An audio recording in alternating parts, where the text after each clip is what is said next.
Eliances, where entrepreneurs align. Alliances, where entrepreneurs align. Eliances, where entrepreneurs align. Eliances, where entrepreneurs align. Eliances, where entrepreneurs align. Alliances, where entrepreneurs align. Welcome to Eliances, the only place where entrepreneurs align. That's right, and welcome back again. We've just got a jam-packed show. Keep the feedback coming. We love it. We're getting a ton of feedback when I recently had on the co-founder of Netflix. So make sure, again, you go to Eliances.com. That's Eliances.com, the only place where entrepreneurs align. Well, you're going to be pretty hungry by the time this interview is over. I'm a big fan of what the founder has created. And I'll give you a hint. It tastes amazing and it's fresh and you get to see them making it. We have with us Ann Beiler, the founder of, drumroll please, Auntie Ann's Pretzels. She's a speaker, advocate for women, and can be reached at AnnBeiler.com. Let me spell that out for those of you that are listening. ANNEBEILER.com. With that, our favorite aunt, right? Welcome to the show, Ann. Good morning, good afternoon from wherever you're at. Well, good morning, good afternoon, wherever you are, and I am grateful to be on your show today. Thank you so much for the ask. So I remember Auntie Ann's from way back, what feels like 100 years ago. But I mean, when you guys first came out, there was lines all the way across. Nobody had ever done anything. There were, we won't mention the competitors out there where it was just like put in the oven type thing, but nothing where you actually saw people making it fresh and putting it in the oven. How did this even come to be of let's do this, let's put it in malls and let's roll it out all over? Well, that's a loaded question, and it took us some time to figure it all out. But I think that most of the ideas actually came from my history as a little Amish girl on an Amish farm in Lancaster County, Pennsylvania. And as far as the fresh, hand rolled out, making it in front of the customer, that was just kind of what I did at home in my kitchen with my mom. And there was 8 of us kids and mom and dad, and I was always in the kitchen. And I loved to bake and I loved to cook, and I was mom's helper. And I knew if I served a really good meal, or I made a great pie or cookies or whatever, and I served it fresh, my family would love it. Now, when I did Auntie Anne's, that wasn't really what I was thinking about, but it just was so natural for me to make sure that we serve a product that is fresh and hot and golden brown, and that it goes right from the oven into the bag to the customer's mouth. I just enjoy doing that. And again, I think the idea came from my upbringing. In fact, too, is I remember going to the mall and I thought I was in another dimension because there wasn't just one of your places in the mall, but 2. I mean, who has 2 locations in a mall? I remember Monte Senko was the franchisee's name, and he joined us many years ago. We had done a mall location. Our very first small location was in Lancaster, Pennsylvania, and Monte Senko was the mall manager. So we knew nothing about malls, and we knew nothing about leasing agreements at that time. And so we go to Park City because it was the mall in my area. So why not, right? I believed in my product so much that I felt like, sure, we can do this anywhere. So we go to mall management, and he said, nah, he said, I don't think, who's going to make money selling pretzels and lemonade? And we're like, no, I promise you we can do this. So what he did was he put us in a dark corner of a very busy mall. And he said, nobody's been successful in this corner, and we're going to put you there and we'll do a 3-month lease. Okay, that's my history with Monte Senko. After 3 months, Monty was like, what is this? And he was the very first franchise. He went from a mall manager to a franchisee. And he was the very first person that did 2 locations in the same mall on the same day in Georgia. Incredible. It's a crazy story. And how was that feeling is you walking the mall and now seeing things that you worked so hard to get rolled out to just now be out there for others to taste? I know, growing up in my very simple and very humble background, Amish background, and seeing my name in neon lights is like, well, I never would have dreamed that would ever happen. But I remember the first time that happened was at the mall in Lancaster, and I'm like, I kind of felt like I might have arrived, but at that time we only had like 13 or 14 stores. But I really kind of thought, I'm there now. This is probably as good as it will ever get. I don't know. It was a great feeling. What kind of secrets, though, can you share now with others that have an idea? Perhaps now they're making something within their kitchen that, they'd like to, build, have at various locations. What, what kind of mindset, what things can they do? How do you stay positive? I mean, it's like the million things because again, right, the mall person saying, well, we don't have anything, we're not gonna, it's just what it is. It's we don't believe it's negative and all that, and suddenly you have to overcome it to prove them. You have a lot to overcome. Number one, um, I think that I can only speak out of my experience, and that is that when you start a company, the number one most important part of this, starting your career or being an entrepreneur, is that you love your product. You have to believe that your product is in your opinion is the best one out there. Like, I knew that there were lots of pretzels out there. There were no hand rolled soft pretzels in the mall, so we were the first in the industry. But I knew after we had perfected our recipe, there was nothing out there like that. I mean, we went to Florida, we went to Texas, to California. People say, "What is this?" And you know what? What I want to tell your audience to really hear me out on this one is that we gave samples to build our company. Honestly, we didn't do any advertising, none, zero. And I believe so strongly in the fact that my product, I knew it was so good that if you're going to walk past my store, I'm going to stop you because you have to try the product. Now, not everybody, if you have a food product, then you can do that to some capacity. But it then became mandatory. If you became an Auntie Anne franchisee, it was mandatory that you sample your product every single day. So that's how we built our company, honestly. And it was because, number one reason, we believed in our product, and I knew there was nothing better out there. You might equal my product, but there's nothing better. And you have to have that kind of passion to grow your company in many ways. But for the product itself, be willing to give it away, because when you begin to give it away, it's going to come back to you in many, many times over. And that's certainly, Ann, what got me hooked and my kids hooked and my wife hooked and There you everyone go. else hooked. So, It worked. It worked for oh, you. it definitely worked because we have with us Ann Beiler, founder of Auntie Anne's Pretzels. She's a speaker, advocate for women, can be reached at annbeiler.com. That's ANNEBEILER.com. And of course, we'll have it on our website because you're listening, watching me, David Kogan, host of the Eliances Hero Show. Make sure you go to Eliances.com to check out her episode and past episodes at ELIANCES.com, the only place where entrepreneurs align. All right, so Ann, now you're also an advocate for women. Tell us what you're doing to help women in the world. Well, it's in my opinion, it's never enough. But what I do is I support organizations, two in particular. One is called Changing Destiny, and they help victims of sex trafficking. And then I also am part of a group called Nkosi out of Washington D.C. Again, they're very involved with sex trafficking globally around the world. So that's my involvement, and that's the way I feel like I can contribute, is to be on the boards or financially support them.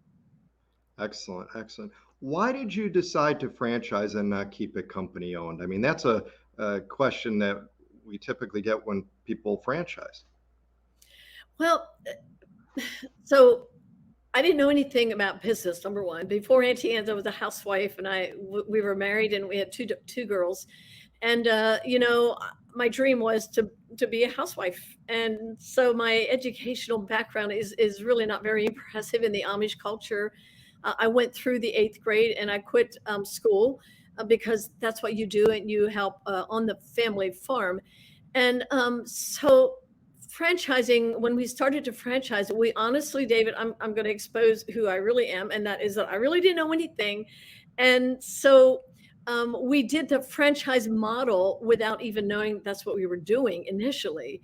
And because people were coming to me and they were saying, Ann, I want to do Auntie Anne's Pretzels and I want to use your name. I'm like, well, okay, I don't know. I don't know how to do this, but I said, if you want to use my name and you want to use the Auntie Anne pretzel recipe, then we'll charge you an upfront fee. And I would like to have 4% of your gross sales. Now, okay, for those of you who know anything about franchising, that is the franchise model, because so that's what we did for about 2 years. And without knowing it, we were calling it licensing. We had a licensing agreement, but within 2 years, we discovered that we're actually franchising.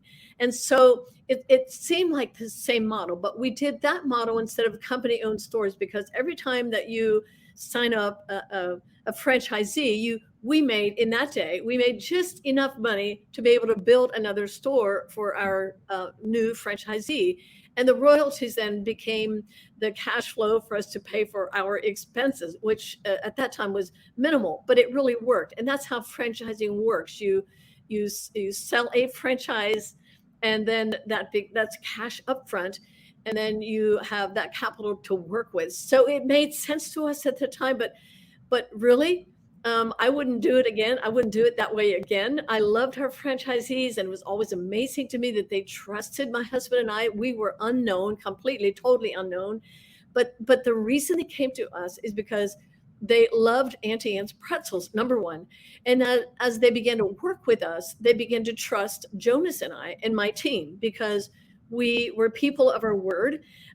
We really wanted the franchisee to succeed at the expense of, many times, we weren't making that much money, but it was so important for me that you are successful. So we began licensing. We started licensing, then franchising. And what I would do today, if I would start a new company, I would do the Chick-fil-A model. I would do the Chick-fil-A model. If you don't know what that is, then go research it and find out. But it does mean you have to have a whole lot more capital up front. So franchising is a way to grow with very little capital up front. So couldn't you have kept, I know what the Chick-fil-A is, so make sure you guys research this. You'll be amazed of what goes through and how somebody can become and run a Chick-fil-A. Why not keep the licensing model? Well, at the point that at that time, we had about 35 stores, and what we were doing actually was not legal. Got it. So you had to switch to franchising. Yes, so we had to get into the franchise. It was almost by default, but we didn't have a UFOC. We didn't have the right to do business in any other state but Pennsylvania, and we were already in 5 states at that time. So we had gone too far. The ship was too far out to sea to bring it back in. So we had to revise and just become a franchisor. And we did that. It took us 6 months to really put our feet on solid rock when it comes to the franchise model. But we learned the business, and we were happy about that, because we were grateful that we'd only had like 35 stores rather than a few hundred at that, and would have had to turn the ship around. But I can only tell you, it was a learning curve for us. All of it was a learning. Just being in business for me was learning. And I can tell you, David, that you may have some people that are listening right now that are like, I can't do this. Well, if you think you can't, you probably won't. But I never thought that I couldn't do this. I always knew I could somehow. I knew I could do this, even though I had limited the 3 things that I did not have. I did not have a formal education. I did not have any capital. I borrowed, I had a few dollars, and when I say a few dollars, $25 to my name. And I went over to my father-in-law, who was a wealthy Amish guy, and he became my angel investor, and he gave us $6,000 to start our very own company. And so I had no formal education, I had no capital, and I had no business plan. But let me tell you, the passion for the product that I had, what I did have, over time I realized, I whined often about what I didn't have. Like I complained, like, I wish I would have. but that really took me nowhere. But when I began to understand what I had was so powerful. I had a great purpose, I had a great product, and I had great people. And that, my friend, is a formula for success. Phenomenal. How do you find, how does, for a franchisee, how did you, what skill set or what did you see for those that were most successful as a franchisee of Oh, Auntie Anne's? oh, if you want to be successful in a franchise and if you really totally trust the franchisor, that's really important. Some people get into franchising relationships that are not healthy. But as at Auntie Anne's, we wanted our people to know you can trust us. And so they asked me the question again. I'm sorry, I went down a Just in path. regards to what makes a Yes. franchisee, what made the franchisees that you selected, and again, we have with us the founder of Auntie Anne's Pretzels and Ye- Beiler, be successful above the others that maybe weren't so successful within Auntie Thank Anne's? you. Thank you. That is a very simple answer. If you're going to pay thousands of dollars for a franchise, then it's really important that you follow every single jot and tittle. Follow the system, follow the recipe, for us, it was like, it was only making a soft pretzel, but it was make sure it's fresh, hot, golden brown. We had a 200-page training manual for anybody that came into Auntie Anne's. And if they did it well, if they followed, it was never about me controlling everything, but it was only because if you follow this, I know that you will be successful. So the ones that followed the system and all of the little details of fresh product, a clean store, a great customer service, threefold philosophy. That sounds really simple, right? It was simple for me. But some people, they came in, they kind of wanted to, do the fast track lane, make money faster, less employees, and maybe take the recipe and maybe try to tweak it, or less salt on the butter, or less cinnamon sugar, less salt on the product, less cinnamon sugar on the product. I mean, they would try to, just lessen the value of the product or even employees. So follow the system. If it's a proven franchise, follow the system and you will be successful, unless you may be in a bad location or there's a turndown in the economy. And so there are factors in, around that. But number one, follow the system if you are going into a franchise. Very important. And let me ask you, you have children, right?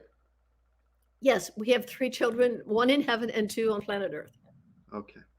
So if you had one full day to spend with them and no distractions, no internet, nothing of that, what would you spend the day sharing with them of how to be successful, be a good person like you have, no distractions with that? Share with us some of the secrets you would share with them of being a good person.